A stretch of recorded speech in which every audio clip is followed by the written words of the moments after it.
Hello, this is the RPG Pundit, the final boss, and I got Meatball right next to me here. She's just outside a camera shop, but right now she's having a little drink of water there. Look at that. Having a nice time. All right. So, of course, there is huge news. I was thinking about doing a video early this morning, and I said, no, I don't want to do that right now. I've got gaming today and everything. I don't have enough time. So I didn't do it. I'm quite glad I didn't, because now I'm doing a video at the end of my gaming session that is because there's absolutely huge news going on in the D&D world. If you haven't heard it already, I guess you haven't been paying too much attention to the social media about it, but Dungeons & Dragons has folded like a wet rag. They have completely surrendered and have turned around everything that they were planning to do with OneDnD and their new proposed OGL 1.2 or 2.0 or whatever they wanted to call it, because they saw the writing on the wall. They realized that they were going against all of the customers. And of course, this isn't the first time that they have gone against the customers. And I was quite surprised, actually, at this time they listened, but it's because they were facing absolutely monumental loss. You know, they were like looking at just a disastrous level of cost at doing this. And they've realized that. And so now they have completely reversed course. So they have announced today that they will not deauthorize the OGL 1.0. They have announced that they will put out all of the 5.1 system reference document under a Creative Commons license. And they've basically said that they're going to, keep everything as it was, because they've seen the bottom line. And the bottom line for them was horrifyingly apocalyptic. So that is good news. That's really good news. And we're quite happy about that. But I've got a few comments to make about that. So first of all, why did this happen? Well, they say that they looked at the survey results, and the survey results were overwhelmingly negative. So out of 15,000 more or less people that did their survey, according to Wizards itself, 90% of the people surveyed were against the deauthorizing, quotation marks, of the OGL 1.0. And they were equally unhappy with the terms, or a similar amount were unhappy with the terms of their OGL 1.2. They did not like that at all. And so I certainly think that factored into it. That was kind of the straw that broke the camel's back, because they saw that this pushback wasn't going away. So here's what they did, right? Like at the start of all this, they declared that the OGL 1.0 was no longer valid. They're going to make a new one. It got leaked and all that. And then, and it was pretty horrific. It had the 25% royalties and, the morality clause and all this stuff. And that Wizards could basically steal people's material at will. And that was all, very nasty stuff that they had put into it. And then once the leak came out and there was enormous pushback against that from the D&D hobby, they came out saying that was always only a rough draft, even though we know it wasn't, right? Because they sent this to Kickstarter and presumably to other companies too, as if it was the final version. So we know that was a lie. But they claimed it was the rough draft. And they stated that, they're going to make a new one that's a 1.2 or a 2.0 or whatever OGL, where they were not going to charge any royalties, but that they were still deauthorizing the OGL, and that they had to do this. It was so important to do this because of how many bigoted people were producing third-party products. Now, as a couple of people on Twitter have pointed out, show me a bigoted product under the OGL, right? Like, show me not something where someone can say, oh, you've got orcs and they're evil, right? But like where there was actually some kind of product, like as if My Frog or something like that was being published, or, Coyote and Crow was being published under the OGL 1.0, right? They weren't. This is just nonsense, right? It was just, they were trying to see if they could turn things around. So they thought, well, if we get rid of the royalties for now, and if we state that we're doing this for woke reasons, we're doing this because there's, MAGA alt-right people producing games about racial hatred, which is just a complete lie, right? There are no games about bigotry, where that's the theme of the RPG that's being published under the OGL. But they'll claim that, right? They claim that, and if we do that, then we'll cause a rift among the fans, and there'll be a lot of them that will take our side to show how woke they are. And it just didn't work because it looked so transparent, right? Even the most woke people saw this as the absolute ploy that it was, and that what they were really just doing was using this for their own purposes. Now, I got a little tip for all the woke people out there. That's all that Wizards has ever done with this, right? I mean, you could say, well, okay, they've hired a bunch of people who are basically incompetent lunatics to write D&D books that are full of woke stuff. But they've only done that because they think there's money in it. That's it. And now I think they've also kind of realized there isn't money in it, because that's part of the whole problem of this under-monetized situation, that it's not really paying off for them. And they don't really care about it one way or the other. Certainly, Cynthia Williams does not care about wokeism. But they were hoping that would, switch over allegiances to them, and they'd have enough support that they could carry through with this plan, which was really always about taking control, an absolute control over D&D, in the hopes that this would give them a greater monopoly, even though that's a completely flawed plan, as I've already pointed out in my previous video. So I'm not going to get into too much detail about that. You can check out my last several videos, not counting the one immediately before this one, which was just a review video, but the other ones where I talk about why this was just bad business in general for Wizards to do it. It was a product of the people in charge not having any idea how Dungeons & Dragons as a customer base works. So when they saw that wasn't going to work, and the survey results were the proof that wasn't going to work. That was what was important about the survey. It's not that they cared that much about what people would individually write. It's that the mass of negative reaction in the survey was proof that they were not going to be able to manipulate people into changing their minds. But the thing that really killed them, I think, was the 40,000 plus subscribers that D&D Beyond lost. And that's why, if you check out where the announcement happened, it didn't happen in Hasbro's Twitter feed. It didn't happen in D&D's Twitter feed or Wizards D&D's Twitter feed. It happened in D&D Beyond's Twitter feed. That's where it hurt them. They lost the subscribers to D&D Beyond. They're hoping that making the announcement through D&D Beyond will get some of those subscribers back. That's what they're really hoping for. So that's the kind of the diagnostic of all this. Now the question is, does this actually fix anything? I'm not saying, well, does that mean that you should go back to purchasing D&D products?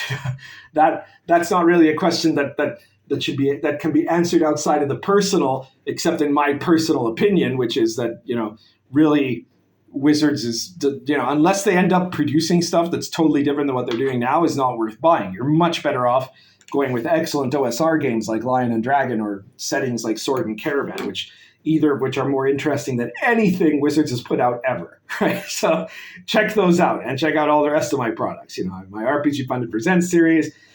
Sometime very, very soon, in the next couple of weeks, there'll be the Gonzo Fantasy Companion, Invisible College, Star Adventurer, tons of stuff. There's more supplements coming for Sword and Caravan, which will be usable for any type of OSR thing, and more stuff I'm working on in the future, right? So if you want to support me, pick up my products there. Now I've said that.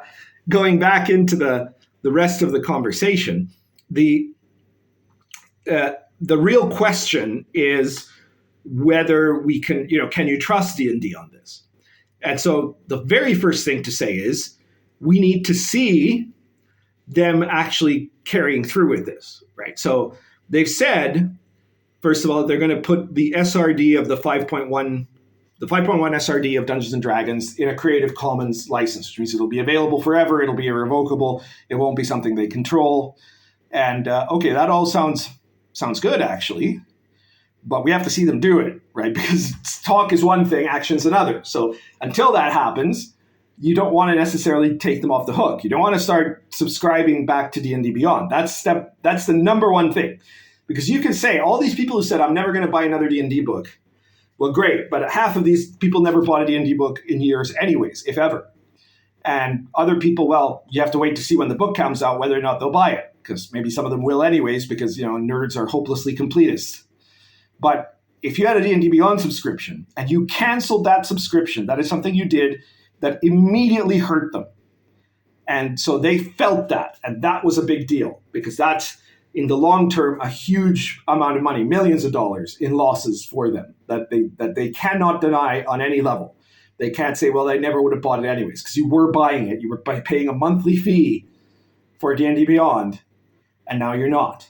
So that's the first thing I would say. Do not go back to D&D Beyond until you see that Creative Commons license. The second thing is they said that they're not going to deauthorize the OGL 1.0. But that means that they're still claiming that they have the right to deauthorize it. They just said they're not going to do it. So until they make a definitive statement saying that they cannot revoke in any way the OGL 1.0, it's still a risk for anyone who wants to publish anything under that OGL. It's still, I mean, for example, I'm going to tell any future publisher, don't put it under the OGL. I'm sorry.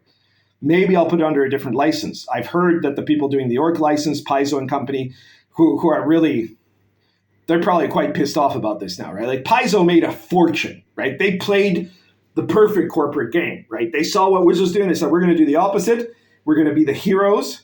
And people who had never bought a Pathfinder product in their life bought it, including a bunch of people who forgot that Pathfinder is hopelessly woke. They bought it anyways, right? Kobold Press did a very similar thing. They said, we're raising the black flag. They're calling their license the Black Flag, which sounds super cool and ultra based and whatever else you want to say about it. But here's the problem, is that, Kobold Press is really, really woke too. They've just hired this blonde-haired feminist woman as their director of marketing. The person who's going to be marketing their new OGL, basically, is a person who, on her Twitter feed, not very long ago, I might add, stated that she has never once been to a gaming convention where she hasn't personally seen an RPG creator sexually harassing a woman. Right? So, first of all, if that's true, why the hell do you keep going there? Why don't you do something?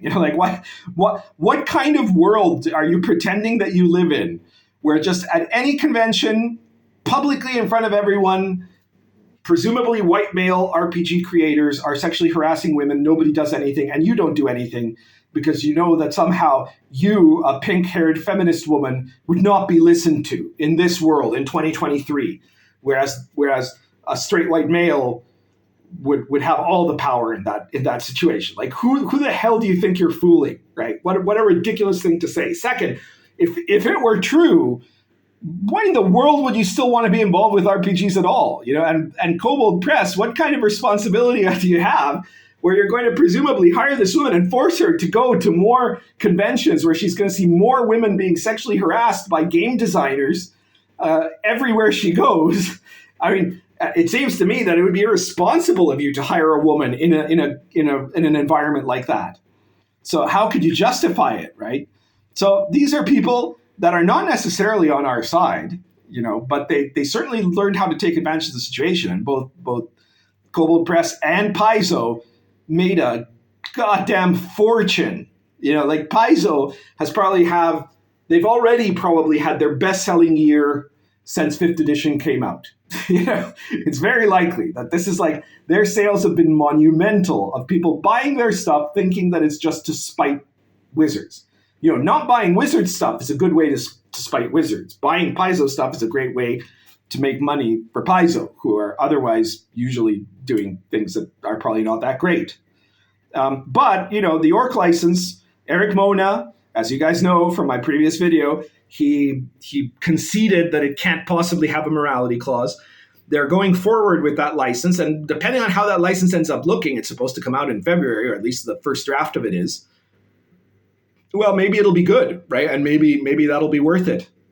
So maybe you can publish under that. But really, I've said it many times, unless you're writing a game that contains material that is directly proprietary to Dungeons and Dragons in the sense that it originated with Dungeons and Dragons, there's probably no reason to have an OGL. So if you're making a clone game, yeah, maybe you need an OGL, right? Or you need to use this Creative Commons SRD, which is once it exists, if it exists, it'll be great. That's a good thing that it would exist. But, if you're making, Lion and Dragon, because it doesn't have any monsters that aren't from history or mythology, and it doesn't have any of the Vancian spells, there's nothing in it that requires an OGL. Because everything else, game mechanics that come out of the larger tradition of these game mechanics, and that are non-copyrightable anyways, don't require an OGL. But anyways, the point is, we need to watch to see that Wizards follows through, and we need to make sure that we keep our heads on about these other groups that have been engaged and active in this. And on that, I'll make one last note. Ryan Dancy, the creator of the original OGL, was an enormous ally to the cause against what Wizards was doing, because obviously he had created the OGL specifically to protect Dungeons and Dragons from corporate shenanigans like what Wizards was trying to pull. And so he was right pissed off. And he gets a lot of credit for everything he did. But one of the first things he did now is he said, and he repeated it. I don't know if he was the first one to post this, because I saw this posted in various well-known people in the hobby were saying, don't forget, there were a bunch of employees of Wizards who had really pushed the company to change their minds, and we owe them a great debt of gratitude. And I'm saying, evidence not found. Where the hell is that? Where's the proof of that? What we do know is that there were a bunch of these people who work for Wizards that did cover for Wizards the whole time that they were planning to do this, that were publicly protecting Wizards. So these guys chose their paycheck over the D&D hobby that they supposedly love, which is, I'm sure that some of them might have good reasons. They might, realize, first of all, a lot of them, the people working and writing D&D books right now, probably realize that they're never going to be able to make money off RPGs writing for themselves because they have no talent. So they need this steady salary from a woke company to make money. But, and some others might have families or something like that. They might not be in a position where they could risk the economic uncertainty of going their own way, right? Although, frankly, if you have any kind of talent in game design, you're likely to be able to make a career of yourself as an independent operator better than you would working for Wizards of the Coast. That's why all the people that really had talent of the golden years, let's say, of Wizards, right? Monty Cook and Jonathan Tweet and all these other guys are now off doing their own thing, right?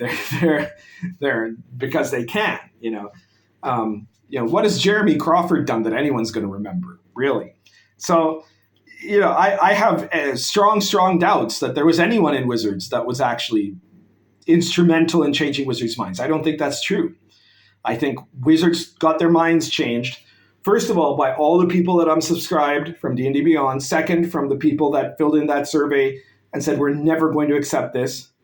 Third, by people in prominent positions in social media that were pushing back against them, like Ryan Dancy, also like myself, but I'm not going to say I was as important as Ryan Dancy, because obviously he was the architect of the OGL, right?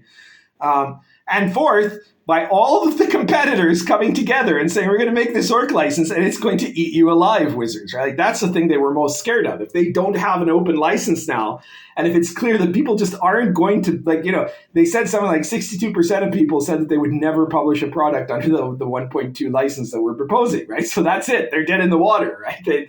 So they knew that would mean that all this creative talent that they didn't realize they were pushing away would end up going and making other stuff that would not benefit them. And like I've said it before, if Wizards was hiring me as a consultant, what I would tell them is, though, what you need to do is a recruitment program, right? In the same style that like George Lucas had back with Industrial Light and Magic, right? Where if you encourage people to make third-party products. And you look at the people who make the really successful ones and you hire them and you get them to make RPG books. You're going to have to pay them better than you pay these guys. But you only need like one or two of these guys instead of the 50 people that worked on the Radiant Citadel, not one of whom is worth a damn, right? Like these useless human beings, right? You don't hire guys like Daniel Kwan, right? You get rid of Ajit George. You get people on the basis of their actual merit and ability to make products and get those people making products for you. and that's going to mean that your books are going to sell better. So I think that's a big deal. That's something that'll work.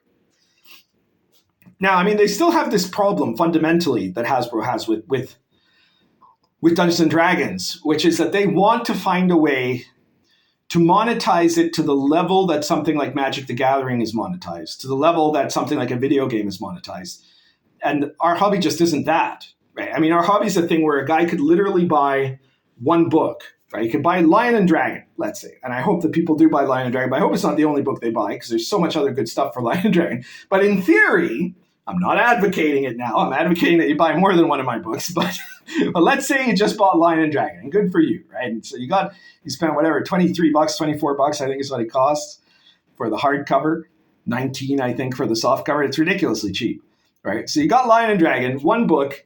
You could theoretically just run games with Lion and Dragon and a set of dice, and for 4 to 6 people. And those 4 to 6 people wouldn't have to buy another RPG product in their entire lives. They could just play Lion and Dragon, and that would be it.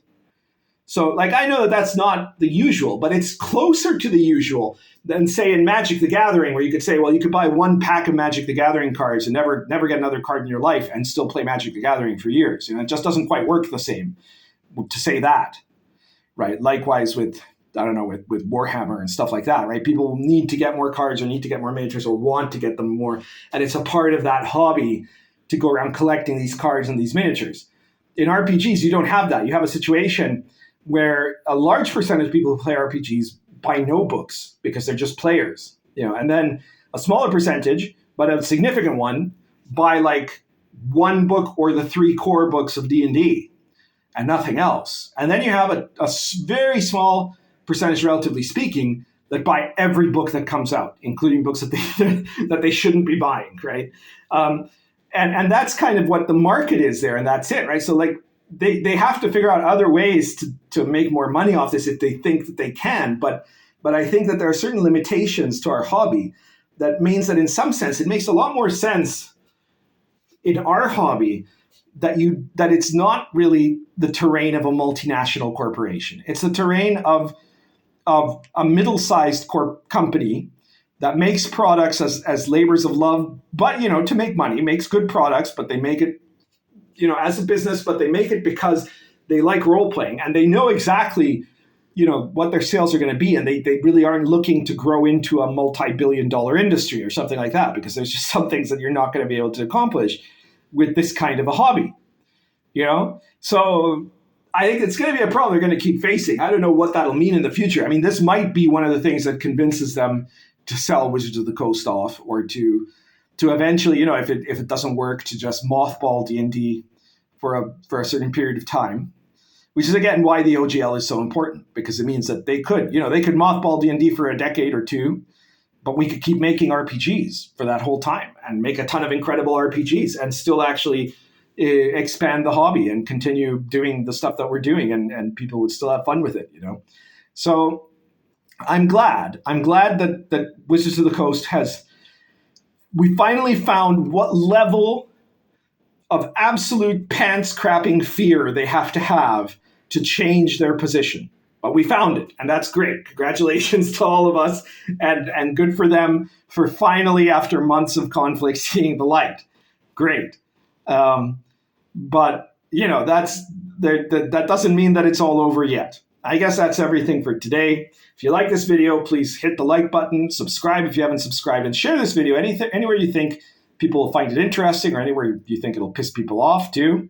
And if you like the cut of my jib, you like what I'm doing, please check out my products. My products are not, far-right bigotry. My products, just like almost everybody I know, is making products, the ones that aren't doing woke garbage are making products that are just about gaming, that are about making a really good game, and certainly mine are that, right? Mine don't go around promoting a political position or promoting some kind of bigotry or something like that. They're products that are made for everybody to have a really good time gaming, whether it's in serious historical authentic gaming like Lion and Dragon and Sword and Caravan, or it's weird fantasy gonzo stuff like World of the Last Sun or the upcoming Gonzo Fantasy Companion, or like, crazy modern occult conspiracy theory stuff like The Invisible College, or space opera adventuring like in Star Adventurer. All of these are games that are meant to be played. So be sure to check them out. The links are in the description below. You can find where you can get any of my books in that description, and check them out. Currently smoking Stanwell Bent Apple plus, almost finished now, Argento Natural.